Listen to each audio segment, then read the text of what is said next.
എനിക്ക് നിന്റെ പിന്നാലെ നടക്കാനല്ല, ഒപ്പം നടക്കാനാണ് ഇഷ്ടം.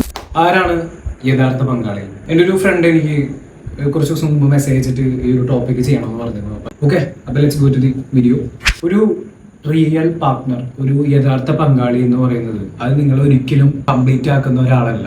It's someone who respects your completeness even on the days you feel broken.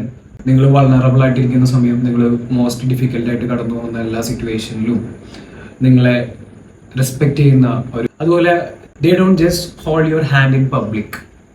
വാക്കുകൾ മതിയാകാതെ വരുമ്പോൾ നിങ്ങളുടെ സൈലൻസിനെയും അവർ ചേർത്ത് നിർത്തുന്നു. Love is not always loud.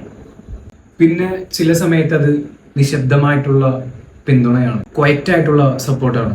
And the proud ice.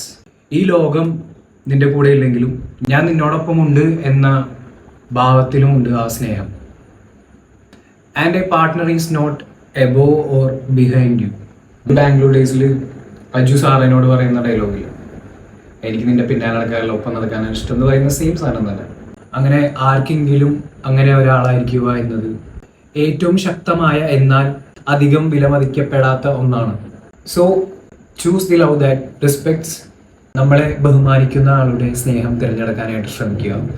B the reason that someone feel safe, seen and strong. അതുപോലെ ഒരാൾക്ക് സുരക്ഷിതത്വവും അംഗീകാരവും കരുത്തും നൽകുന്ന അങ്ങനെ ആവാൻ നിങ്ങളും ശ്രമിക്കുക. ഓക്കെ, അതന്നെ, ദാറ്റ്സ് ഓൾ.